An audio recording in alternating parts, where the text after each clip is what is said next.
यो behave करके बैठो बच्चे।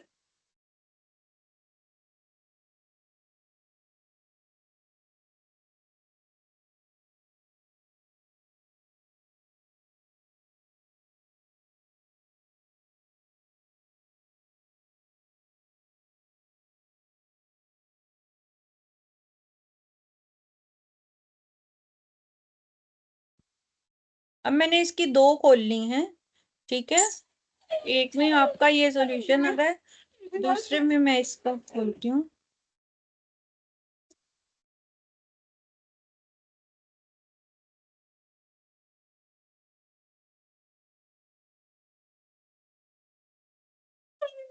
देखिए 15% टाउन पे उससे आ गई। अब सन्ट्री डेटर्स को वो कर रहा है। एक मिनट बेटा, मैं जरा इसको छोड़ के।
हेलो, हाँ जी कनो हो गया।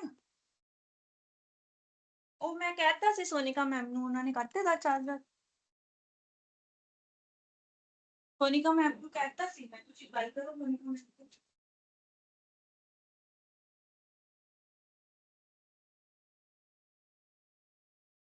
ਹਾਂ, तो तेरी मम्मी ने क्या चार्जर देने हैं, मेरी सोनिका ਨਾਲ ਗੱਲ ਹੋ ਗਈ, सोनिका मैम ਨੂੰ करते ਗੱਲ कर सोनिका मैम ਨਾਲ।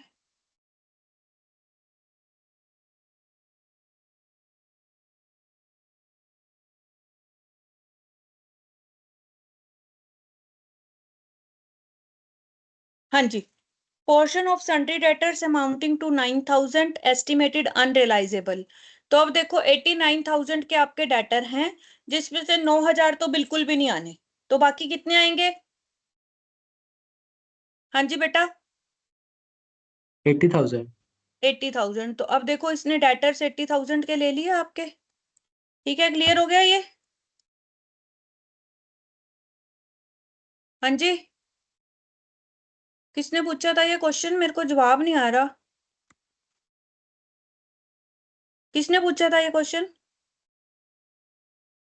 गर्ल्स में से किसी की आवाज आई थी। बेटे किसने किया था ये question? Gunjan, am I audible to all of you? Yes बेटा मैम। मेरी यस मैम। कोई क्वेश्चन किसने पुट किया था? निशु आपने किया था? Ma'am may be Manisha. Manisha आपने किया था ये क्वेश्चन?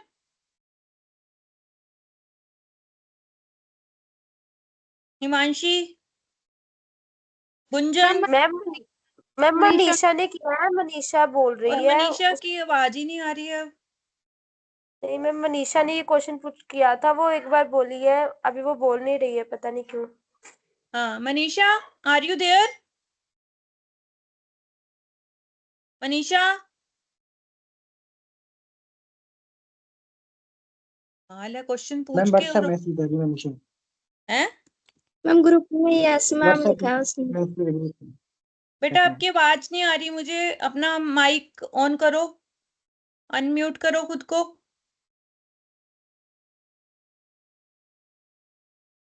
मनीषा अनम्यूट नहीं हो रहा आपका?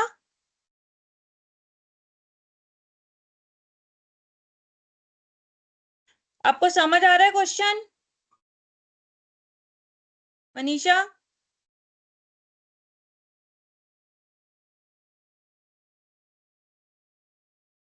Manisha, no chat is there. Ma'am शायद नेटवर्क इश्यूज हैं उसको, इसलिए नहीं बोल रही है वो। अच्छा ठीक है, चलो आपको एनी हाउ समझ आ रहा है ना अब ये क्वेश्चन की जो मैं करवा रही हूँ? Yes ma'am. अब देखिए, furniture and fixtures to be valued at 2000। अब 2750 के थे लेकिन उसने 2000 किया है, तो इसने यहाँ भी 2000 कर दिया। क्लियर हो गया ये? Yes ma'am. अब वो क्या कह रहा है, इन्वेस्टमेंट 1000, तो इन्वेस्टमेंट भी 1000 की कर दी। तो यही तो उसने कहा था ना कि सी की इवेल्युएशन के बेस पे हम करेंगे, बैंक और कैश को तो हम वैसे भी चेंज नहीं करते हैं। अब आ जाते हैं हम दूसरे बी के लिए। बी के लिए वो क्या कह रहा है, स्टॉक रिटर्न अप बाय 10%। अब स्टॉक कितने का है इसका? 98,000 का है। 10% आपने रिटर्न डाउन बाय 10%, तो 9800 कम करोगे कितना बच जाएगा इसका? 88,200। तो अब देखिए 88 कितना बचेगा? 88,200। ये 1,07,000 कर रहा है। नाइन नहीं नहीं, बता था। रिटर्न अप है बेटा, रिटर्न डाउन नहीं है, रिटर्न अप है। 98,000 में 10% ऐड करना है, 9,800 ऐड करना है। 107,800। ठीक है, ये आ गया। सन्ड्री डेटर्स जो है एडमिटेड करने हैं 85% of their value, rest of the assets to be assumed at book value. तो फर्नीचर आपकी 1766 पे ही आएगी, कैश और बैंक भी सेम आएंगी। और जो सन्ड्री डेटर्स हैं 37,000 का 85% लेना है। तो 37,000 का 85% 3140 आ गया। बाकी तो हमने यस बुक वैल्यू पे ही मैम। लेना है। तो यही था इसका बी पॉइंट, और तो कुछ नहीं था। अभी कोई डाउट है इसमें? Ma'am no ma'am. हाँ जी बेटा बोलो। मैम इसमें जो कैश टू बी इंट्रोड्यूस लिखा है लास्ट पॉइंट, हाँ, उसको मैम बैलेंस शीट में एसेट में बैंक से मैम ऐड और माइनस किया गया है। और कैसे मैम मतलब? वही कहाँ पर लिखा हुआ है cash to be introduce? Condition में ही, कैलकुलेशन ऑफ परचेज कंसिडरेशन में। परचेज कंसिडरेशन में कह रहे हो? तो ओके। मैम वैल्यू है 81,013। हाँ बिल्कुल ठीक है। और 1750 ठीक है, वो माइनस करना है, ये लाना है। और मैम सेम इलस्ट्रेशन मैम 43 में इन्होंने मैम करंट अकाउंट से शो कर दिया गया है, अब इसको मैम ऐड कर दिया गया है। ये मैम कंफ्यूजन कर रहे हैं। कोई बात नहीं, मैं 43 में भी ले आ जाती हूँ।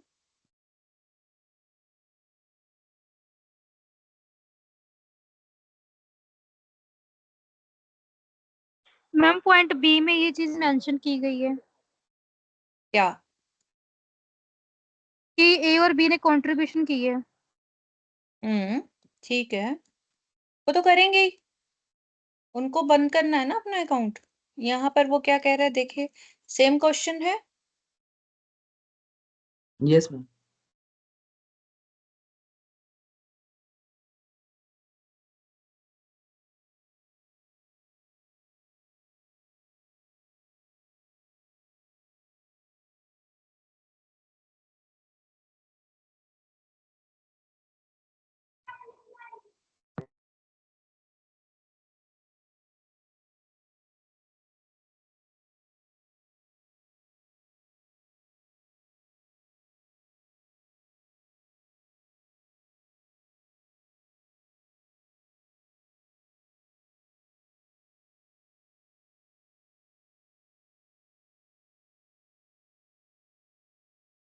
यहाँ पर आप क्या कहना चाहते हो कि बी के करंट अकाउंट में डाल दिया इसने 1750, ये कह रहे हो आप?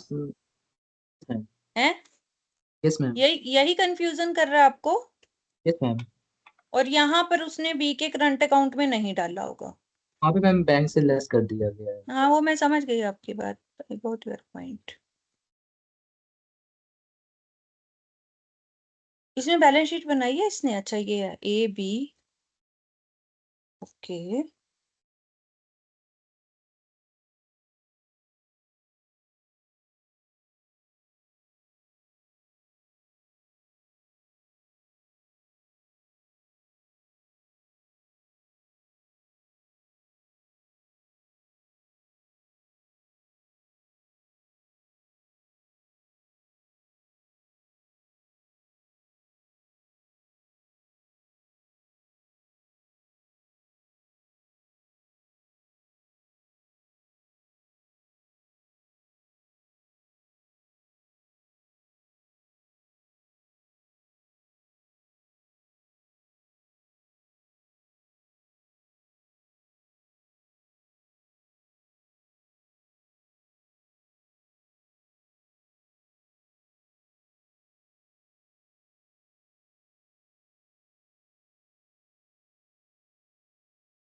देखिए बिकॉज दोनों क्वेश्चन सेम हैं, लेकिन दोनों में कहीं ऐसा लिखा कोई भी एक वर्ड का भी डिफरेंस मुझे नहीं दिख रहा है, तो इसका मतलब हम दोनों तरह से कर सकते हैं। उसमें हम ये एज्यूम करते हैं कि पार्टनर्स जो है कैपिटल वो फिक्स है, और यहाँ पर हम ये लिखते हैं कि करंट भी खोल सकते हैं। तो जो लेके आ रहा है वो तो कैश लेके आ रहा है, लेकिन जिसको हमने देने हैं हम पैसे देंगे नहीं उसको, उसके करंट अकाउंट में डाल देंगे। और यहाँ पर हम करंट अकाउंट खोल ही नहीं रहे हैं, तो दोनों में कोई फर्क नहीं है। आप किसी भी तरह से क्वेश्चन को कर सकते हो। अगर आपको कंफ्यूजन है तो आप एक नीचे फुटनोट दे दो कि हम यहाँ पर ये अज्यूम कर रहे हैं कि फर्म करंट अकाउंट खोलती है और कैपिटल फिक्स है, और वहां पर आप ये अज्यूम कर सकते हो कि फर्म जो है वो फिक्स कैपिटल नहीं है, करंट अकाउंट नहीं खोलती है, और जो कैपिटल है वो उसकी फ्लक्चुएटिंग है। बात समझ आई? दोनों में फर्क पता चला? Yes ma'am. मैम अदरवाइज कुछ, हाँ जी बोलिए बोलिए। स्टेशन 40 मैम कैपिटल में मैम बैलेंस शीट में रेशियो किस में लेंगे मैम, वो कंफ्यूज कर रहा हूँ। 40 क्वेश्चन कह रहे हो? यस मैम 40 में देखते हैं अभी 40 में भी। पूरा मैम क्वेश्चन हो गया, बस बैलेंस शीट में कैपिटल अकाउंट में किस रेशियो में मैम डिस्ट्रीब्यूट ये करना वाला है। कह रहे हो? Yes, sharing profit and losses in their capital कह रहा है ना वो, पहले तो ये यहाँ से देख लो। ठीक है, यस मैम। अब एक्स वाई जेड की जो एक्स और वाई है ये 15 और 5 की रेशियो में है, इसकी 10,000 है। चलो अभी Yes, आगे देखते हैं वो कह रहा है कि करना क्या है हमने। The partners decided admit Z as a partner. ठीक है, new profit sharing ratio will be their capital ratio. Building provisions debtors partnership value goodwill आ गई है, स्टॉक आ गया, necessary journal entries in the balance sheet. Purchase consideration आपने निकाल लिया 11,000, रियलाइजेशन निकाल लिया, इसका प्रॉफिट निकाल दिया। कैपिटल अकाउंट आपने बनाया यहाँ पर, इसको हमने क्योंकि परचेज कंसीडरेशन 11,000 देना है ना हमने जेड को, यस मैम। 11,000 हमने उसकी कैपिटल मान ली। पार्टनर्स एक्स एंड वाई ने उसको 11,000 दे दिए। देखो, अब जब हम नया पार्टनर लेके आते हैं, उसकी हमने 11,000 ली, इसका पार्टनर्स कैपिटल बनाया इसने, एक्स और वाई का अकाउंट बनाया या नहीं बनाया? यस मैम ऊपर। कहाँ बनाया है? वो तो उसकी बुक्स में है ना, अपनी बुक्स में कह रही हूँ मैं, इसकी बुक्स में। देखो आपकी कैपिटल कितनी है, शुरू से देखो कितनी कैपिटल है, 15,000 और 5,000 थी। अब मैं एक्सेल करके दिखा रही हूँ आपको, ध्यान से देखना। Okay ma'am.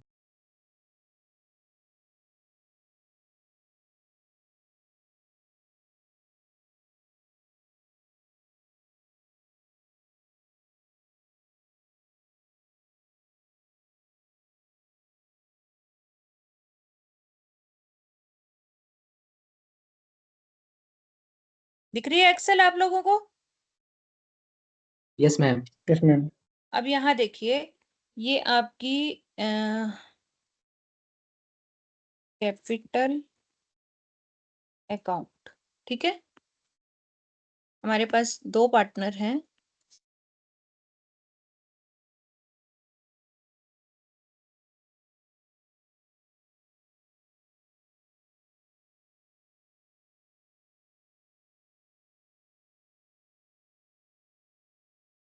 यहाँ पर आपका एक्स, सॉरी एक्स आ गया, यहाँ वाई आ गया, यहाँ पर आपका एक्स वाई आ गया। इनकी कैपिटल कितनी है आपकी बुक्स में? 15,000 और 5,000, यही थी ना? Yes ma'am. ठीक है, हम चलो एक और भी बना लेते हैं, जेड। जेड का तो चलो 11,000 हो ही गया, उसको छोड़ो फिर लंबा हो जाएगा नहीं तो। वैसे आपको तीनों की बना लेनी चाहिए। Building to revaluation, revaluation to stock to provisions, आपने रिवैल्यूएशन भी की है। उससे जो आपका प्रॉफिट आया आपने 10,500 और 3,500 एक्स और वाई को बांटना है। 10,500 एंड 3,500, ये बात हो गई क्लियर? हाँ जी। Yes ma'am. Yes ma'am. अब आगे देखते हैं, goodwill debit to X to Y 7,500 and 2,500। 7500 and 2500, ये भी हो गया क्लियर। Yes ma'am. फिर आगे देखिए, हमने Z को दे दिया 11,000 Z की आ गई, ठीक है। अब हमने इनका निकालना है, तो इसका टोटल करिए आप। आ गया 33,000 बेटा, यस मैम। और इसका 11,000 आ गया। Yes ma'am. तो है कोई कंफ्यूजन अब? No ma'am. ठीक है, और कोई क्वेश्चन और कोई डाउट किसी का? हाँ जी बेटा, है किसी का कोई डाउट या चलें आगे? गुड, अच्छा है आपने डाउट पूछे, मुझे अच्छा लगा। इसका मतलब ये होता है कि आप लोग कर रहे हो, ठीक है। मैम हाँ जी, 39 में जो कैपिटल और रियलाइजेशन का जो एंट्री है उसमें अमाउंट पूछनी थी, कहाँ से आई इतनी ज्यादा?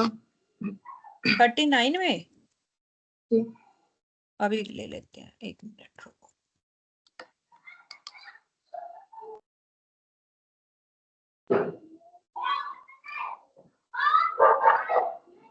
कहाँ पर कह रहे हो बेटा? ये वाली 1,44,500? मैम नहीं हाँ, मैम, जर्नल में एंट्री में करना है। 2,76,250 34,013 है उसकी। है। 34,013 ऊपर जाना है अभी। ऊपर जाना है? मैम इसके नीचे थोड़ा सा, फोर्थ हाँ, entry.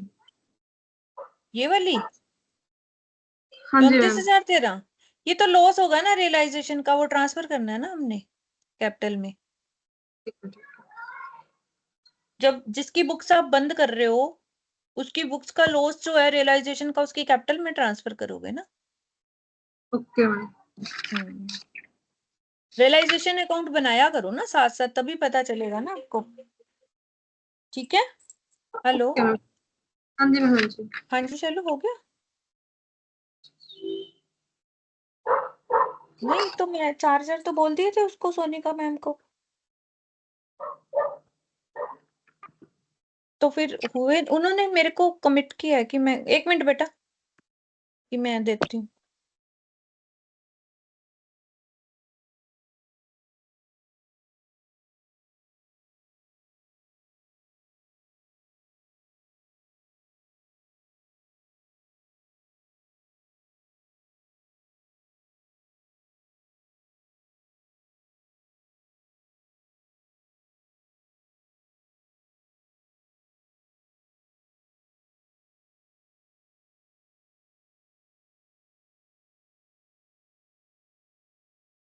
Hello,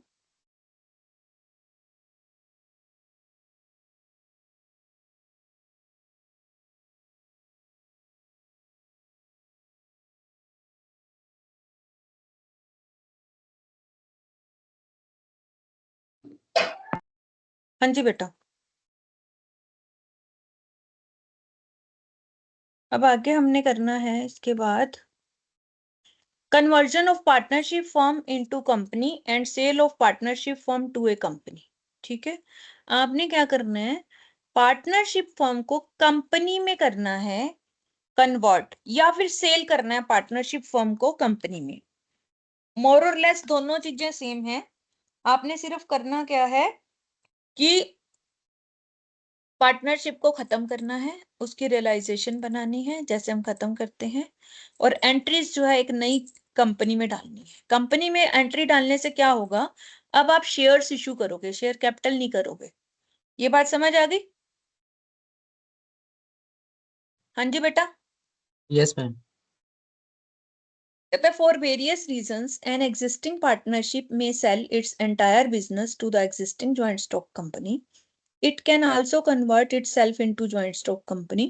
The former case is the absorption of partnership firm by the joint stock company, but the latter case is floating of new company to take over the business of partnership firm.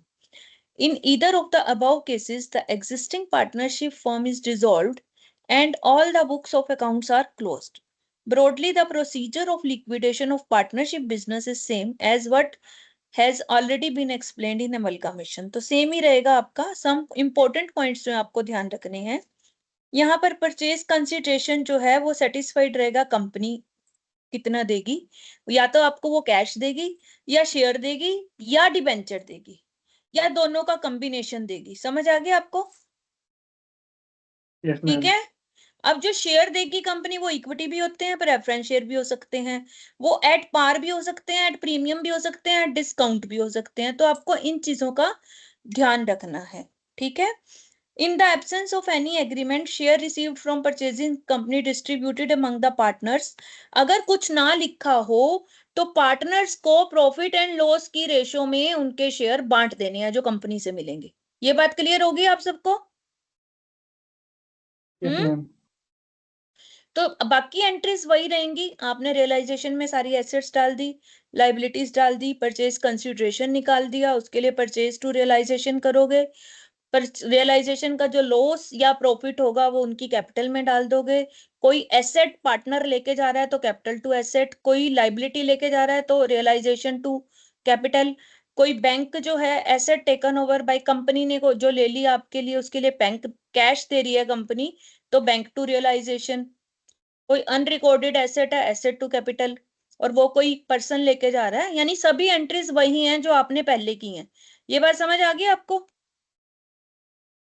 हाँ। Yes ma'am.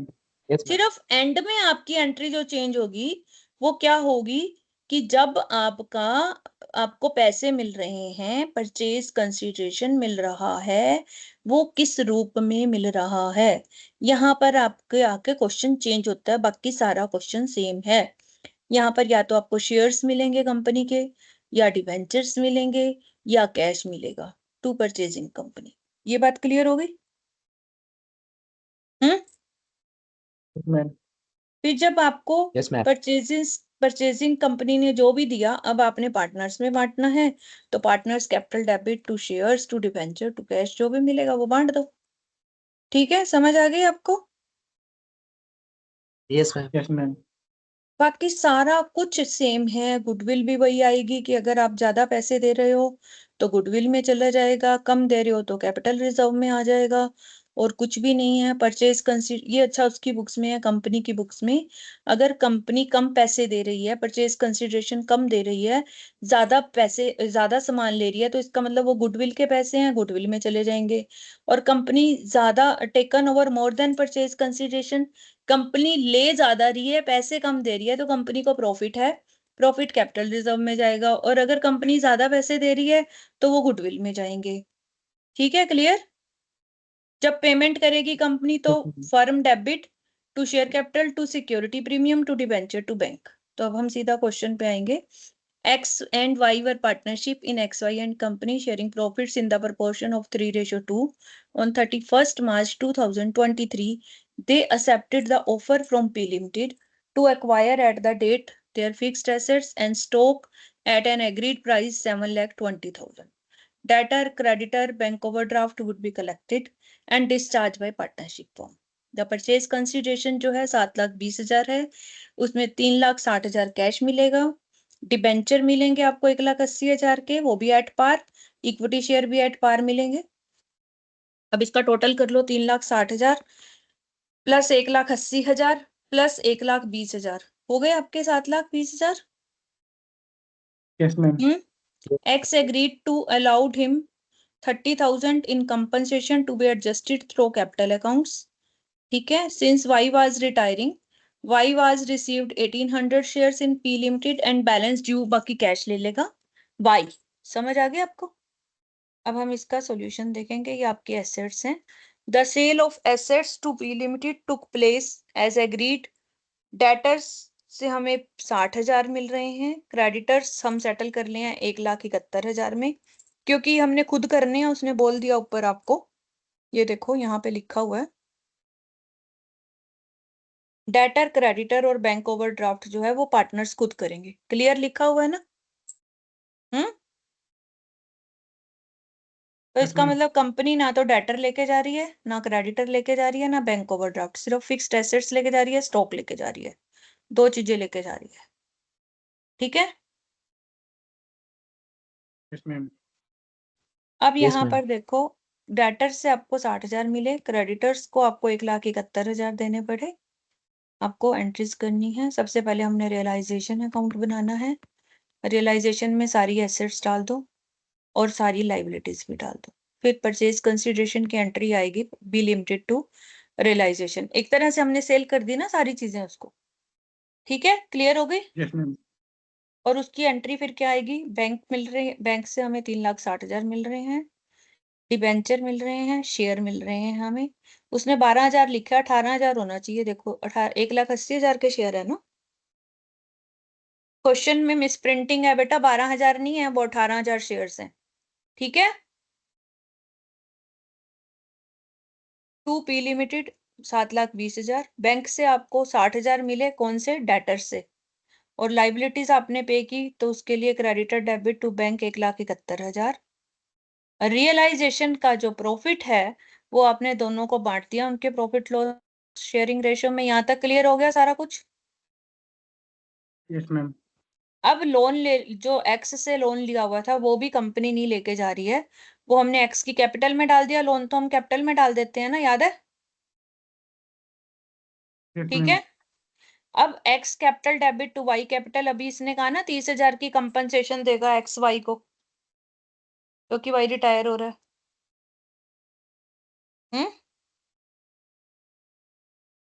लिखा हुआ है ना आपके question में। Yes ma'am. तो ये वही है।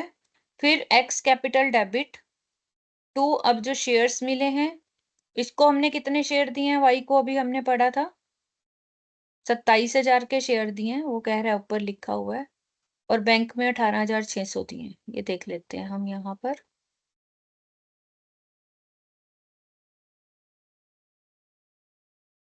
ये देखो 30,000 की कंपनसेशन दे दी। Y was to receive 1,800 shares. अच्छा, ये प्रीमियम पे मिले हैं इनको, 12,000 शेयर है ना, 1,80,000 के शेयर मिले हैं। तो कितने का हो गया, 180 डिवाइडेड 1,200, 12,000 करोगे तो 15 रुपए का शेयर पड़ेगा ना। डिवाइड करके देखो, एक्सेल यस दिखाती हूँ मैम। मैं। मैं 150 आ जाता हूँ। दोबारा देना करके। 150 नहीं, 15 रुपए का शेयर। देखो 1,80,000, ठीक है, डिवाइडेड बाय 12,000 शेयर कह रहे हैं ना वो, यस तो मैम। 15 रुपए का एक शेयर पड़ गया ना। अब यस उसको मैम। हम कितने शेयर दे रहे हैं, 1,800 दे रहे हैं ना वाई को। Yes ma'am.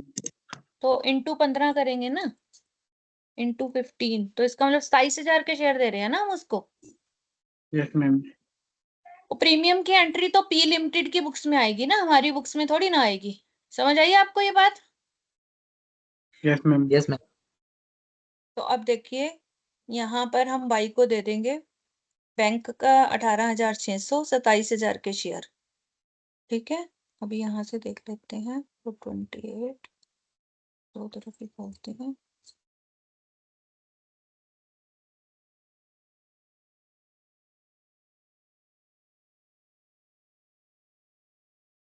देखिए 1,800 एंड बैलेंस इन कैश, तो जितना उसका अकाउंट बन रहा है उसमें से हम 27,000 के शेयर दे रहे हैं, बाकी कैश दे देंगे उसको, उसका खत्म हो गया अकाउंट। यस ठीक मैम। है। अब इसको हमने 1,800 शेयर दिए हैं और हमें 12,000 मिले हैं, तो बाकी के शेयर इसको चले जाएंगे। देखो मैं आप यहाँ कैलकुलेट करके दिखाती हूँ आपको, कितने शेयर मिले थे हमें, 12,000। 12,000 में से हमने कितने 1,800 दिए हैं उसको, 1,800 कितने रह गए हमारे, यस मैम। 10,200 रह गए। यस ठीक है, मैम। 10,200 और 15 रुपए का एक शेयर है, तो 1,53,000 के शेयर वाई को चले गए। ठीक है, यस मैम। समझ आ गई। 1,80,000 सारे डिबेंचर भी इसको चले गए, और जो डिफरेंस रह जाएगा वो हम बैंक से पे कर देंगे। क्लियर हो गया ये। Yes ma'am.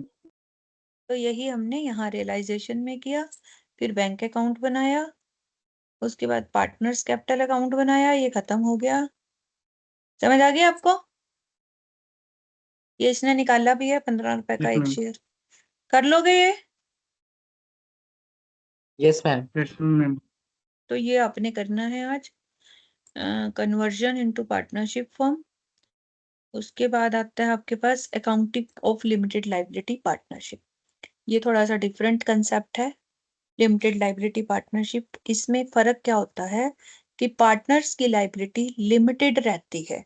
जैसे हम पार्टनर्स में क्या करते हैं, पार्टनरशिप और कंपनी का मेन डिफरेंस यही होता है कि पार्टनरशिप में लायबिलिटी अनलिमिटेड होती है, कंपनी में लिमिटेड होती है। लेकिन अब नहीं, न्यू पार्टनरशिप फॉर्म आई है जिसको हम लिमिटेड लायबिलिटी पार्टनरशिप फॉर्म कहते हैं। और इसको रीड करने के लिए मैं आप में से ही किसी को बुलाऊंगी। कुणाल, आप पढ़िए पहले। In the recent times, a new form of business organization, namely the limited liability partnership, has been formed, which combines the feature of two common forms of businesses, the partnership and the company. Meaning of LLP. Limited liability partnership is a specific form of business organization consisting of partners whose liability is limited to the capital contribution made by them. It is a combination of both partnership and a company and has the characteristics of both these forms of organization. Unlike a partnership, the partners of a limited liability partnership have limited liability similar to that in the company, which implies that personal asset of the partners will not be used for the paying of the debt of the organization. In India, all the limited liability partners are governed by the LLP Act 2008, which came into effect from April 1, 2009. मैं NB क्या कहते note note लिखते हैं ना हम, note हाँ जी, below. हाँ जी। ठीक है, तो यहाँ पर नोट दिया गया है कि आपकी लिमिटेड लायबिलिटी पार्टनरशिप का एक्ट जो है वो 2008 है और वो शुरू हुआ है 1 अप्रैल 2009 से। और इसको आपने अपने पार्टनरशिप एक्ट 1932 से कंपेयर नहीं करना है, उसके कोई प्रोविजंस इसके ऊपर अप्लाई नहीं होते हैं। क्लियर है? Yes ma'am. नेचर ऑफ तो एलएलपी। एलएलबी जो है वो कॉम्बिनेशन है, आपके छोटे छोटे एमसीक्यूज बन रहे हैं। ये कॉम्बिनेशन है पार्टनरशिप और कंपनी का। इसमें दोनों की कैरेक्टरिस्टिक्स आती हैं। पार्टनरशिप की तरह इसकी लायबिलिटी अनलिमिटेड नहीं होती है, लिमिटेड होती है। ठीक है, और कंपनी की तरह लिमिटेड होती है इसमें, और उसकी अपनी पर्सनल एसेट्स और लायबिलिटीज का उससे कोई इम्पैक्ट नहीं पड़ता है। नेचर क्या है? सबसे पहले limited liability partnership as a body corporate formed and incorporated under statute. Body corporate है, आपको ये याद रखना है, कंपनी नहीं है, इस पे कंपनी एक्ट अप्लाई नहीं होगा, इस पे पार्टनरशिप एक्ट 1932 अप्लाई नहीं होगा। बट ये एक लीगल एंटिटी है जो सेपरेट है अपने पार्टनर्स से, क्योंकि पार्टनरशिप फॉर्म लीगल एंटिटी नहीं होती है, पार्टनरशिप फॉर्म पार्टनर से अलग नहीं होती है, लेकिन ये पार्टनर से लीगल एंटिटी अलग है। इसमें जो पार्टनरशिप की पार्टनर्स की लायबिलिटी होती है वो लिमिटेड होती है and would not affect the existence, rights or liabilities of the limited liability partnership. Any change in partners of limited liability partnership would not affect। वो कहता है कि अब पार्टनर्स, जब हमने अभी देखा कि पार्टनरशिप एक्ट में अगर एडमिशन होता है, रिटायरमेंट होती है, तो पुरानी पार्टनरशिप हम डिसॉल्व करते हैं, नई पार्टनरशिप बनाते हैं। लेकिन यहाँ पर कंपनी वाला फैक्टर आ जाता है कि अगर कोई पार्टनरशिप चला भी जाता है तो बाकी पार्टनरशिप फर्म पे कोई इम्पैक्ट नहीं पड़ता। क्लियर होगी ये चीज? Yes ma'am. अब फीचर्स हैं लिमिटेड लायबिलिटी पार्टनरशिप। एक तो बॉडी कारपोरेट है, आपको ये ध्यान रखना है। हेलो, हाँ चलो।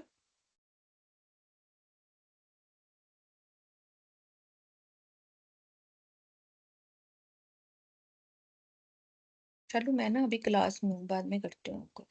ना ना, it is formed and incorporated under limited liability partnership act 2008। एक तो ये बॉडी कारपोरेट है, एक इसका एक्ट जो है 2008 है। एक एनी इंडिविजुअल और बॉडी कारपोरेट भी इसका पार्टनर बन सकता है। ये भी आपका एक क्वेश्चन बनता है कि लिमिटेड लायबिलिटी पार्टनरशिप का। हाँ, दे दो, कोई बात नहीं, फिर क्या हो गया, कोर्ट केस में दे दो, किसी भी अच्छे बाउल में डाल के दे दो। 1 मिनट बेटा, मैं 1 मिनट वेट करना बच्चे। नहीं 1 मिनट तो छोटे बड़े मैं दे दो तो खा 1 second.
Hello, Yes, ma'am. Yes ma'am. बेटा हाँ जी।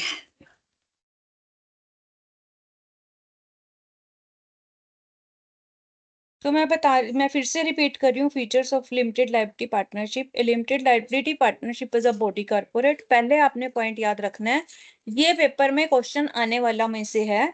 आएगा या नहीं आएगा मैं 100% तो नहीं कह सकती, बट 90% जरूर कहूंगी, तो इसको बड़े ध्यान से करना है आपने।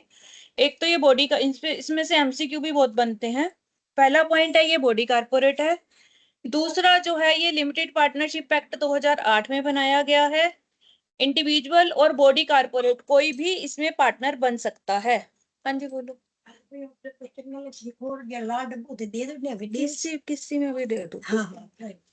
Every limited liability partnership shall have at least 2 partners. ये तो हमें पता ही है, पार्टनर तो 2 होंगे ही होंगे, 2 के बिना कोई पार्टनरशिप नहीं बनती है। Every limited liability partnership shall have at least 2 designated partners who are individuals and at least one of them shall be resident in India. देखिए ये बड़ा अच्छा पॉइंट है। ये नहीं है कि सारे के सारे नॉन रेजिडेंट हो जाएं, कम से कम एक इंडिविजुअल होना चाहिए और वो क्या होना चाहिए, रेजिडेंट ऑफ इंडिया होना चाहिए। Last but not least, every limited partnership shall have either words limited. आपने अपने नाम के पीछे लिमिटेड लायबिलिटी पार्टनरशिप लिखना है या एलएलपी लिखना है। समझ आ गई ये चीजें आपको? Yes, ma'am. Yes ma'am. क्योंकि ये लेटेस्ट है, मैं इसलिए कह रही हूँ कि अगर ये पेपर में क्वेश्चन आ जाता है, इसको फीचर्स अच्छी तरह से याद कर लो और इस पे आप क्वेश्चन लिख सकते हो। एलएलपी पे कोई ना कोई थ्योरी का क्वेश्चन जरूर फंसेगा, चाहे वो एमसीक्यू में फंसे, चाहे छोटे क्वेश्चंस में फंसे, चाहे बड़े क्वेश्चंस में फंसे। मैं आपको फिर से कह रही हूँ, आपने इसकी थ्योरी बहुत अच्छी तरह से पढ़नी है और कुछ भी गलत नहीं करना है इसमें। आपका एक आधा नंबर भी नहीं कटना चाहिए। समझ आ गया आपको? Yes, ma'am. अब है books yes of ma'am. Accounts हम कैसे रखेंगे।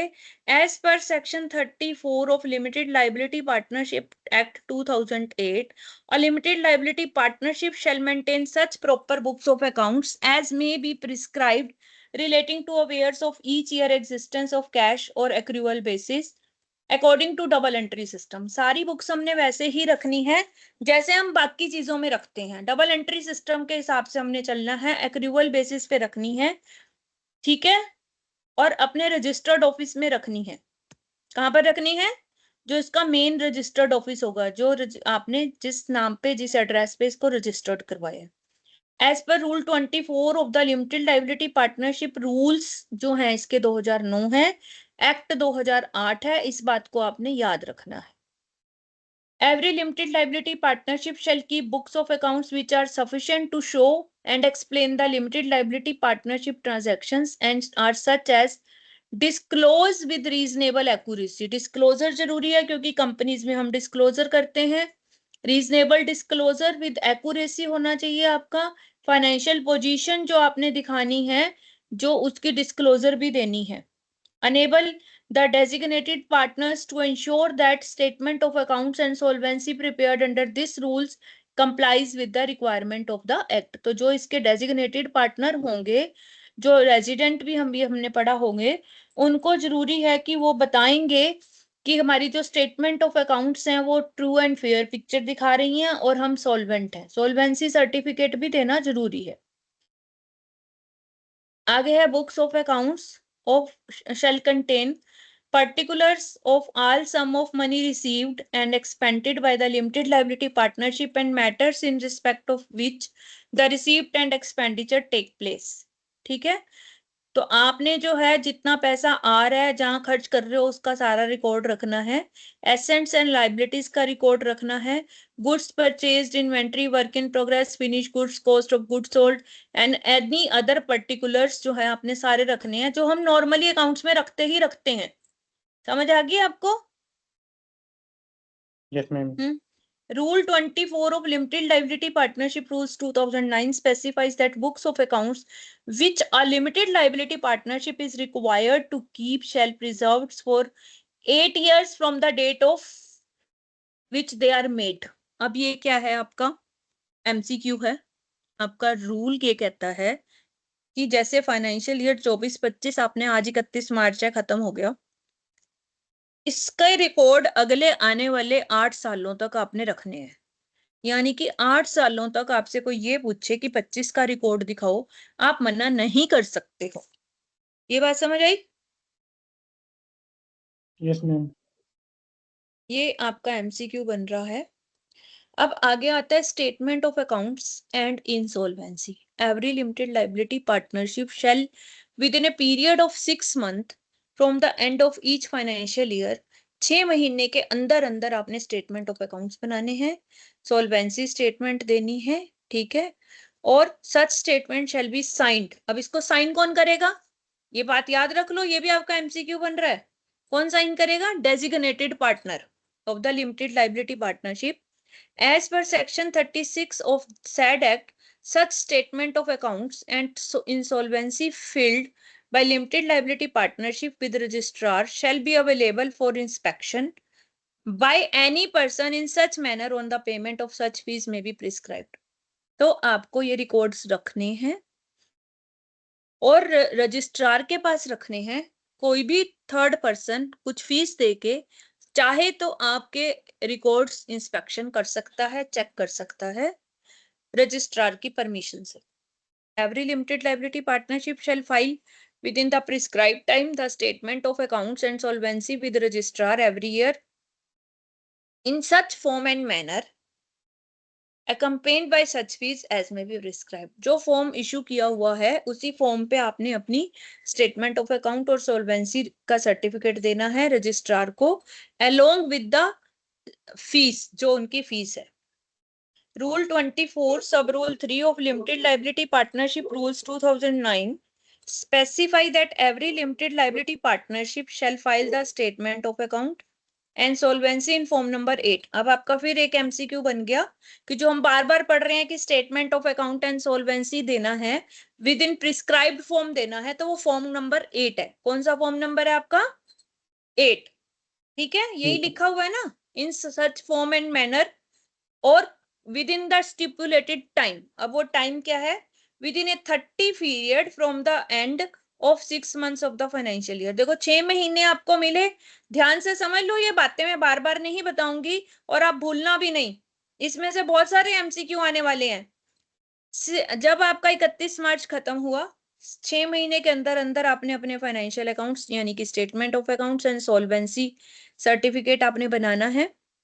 किस फॉर्म में बनाना है? फॉर्म नंबर 8 में आपने वो जमा करना है 30 डेज के अंदर अंदर, यानी कि 6 मंथ में जब आपने वो बना लिया, 6 महीने का टाइम तो आपको बनाने के लिए मिल गया, फिर 30 दिन का टाइम आपको रजिस्ट्रार को सबमिट करने का मिल गया। और रजिस्ट्रार को सबमिट करने के लिए एक फॉर्मेट होता है जिसको हम फॉर्म नंबर 8 बोलते हैं, उसमें आपने फिल करके इसको सबमिट करना है। एनी डाउट यहां तक किसी को?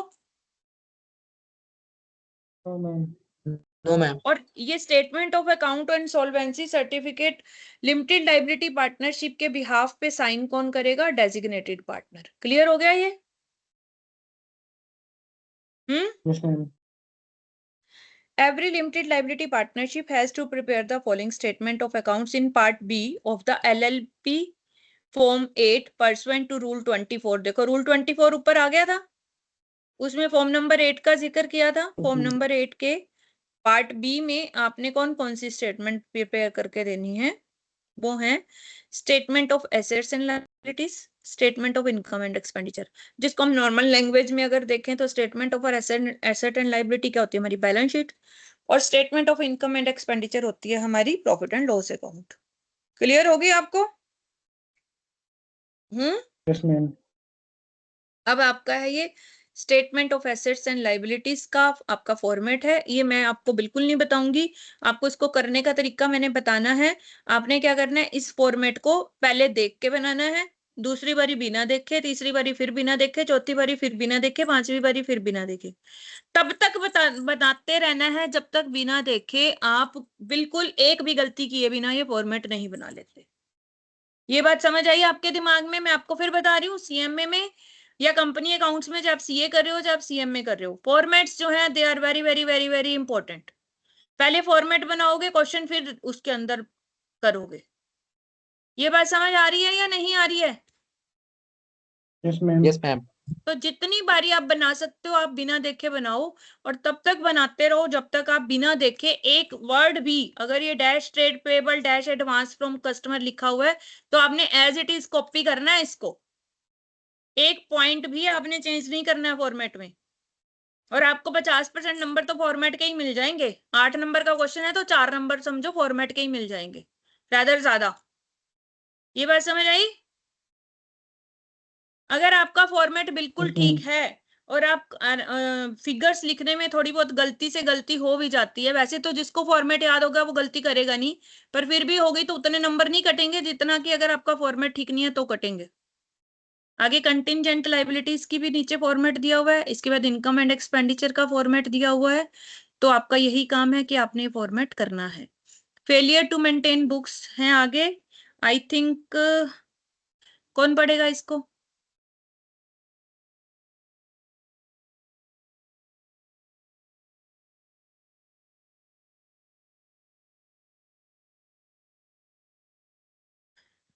निशु आप पढ़िए बेटा।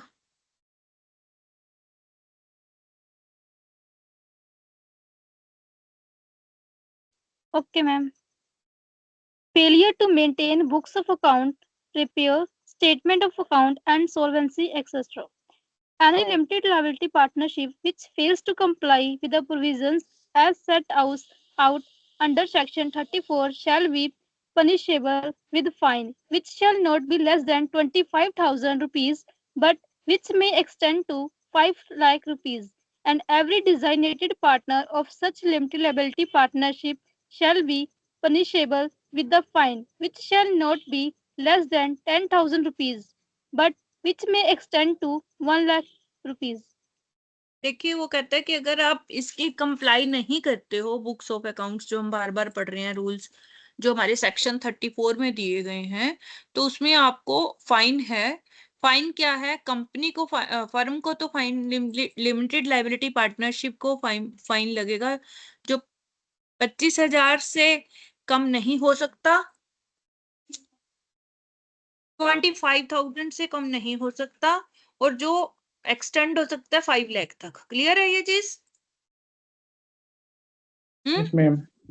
और उसके बाद हर डेजिग्नेटेड पार्टनर जिसके साइन होने होते हैं उसको भी अलग से पनिशमेंट मिलेगी। उसकी पनिशमेंट है नॉट लेस देन 10,000, 10,000 से कम नहीं होगी, और that may be extended to 1 lakh, 1 lakh तक उसको पनिशमेंट हो सकती है। क्लियर? बात समझ आ गई बेटा? Yes ma'am. तो कंपनी को 25,000 और 5 लाख की लिमिट है, और अलग इंडिविजुअल पार्टनर को 10,000 से 1 लाख है। लेकिन पार्टनर को आपने सिर्फ पार्टनर नहीं लिखना है। कौन सा पार्टनर लिखना है?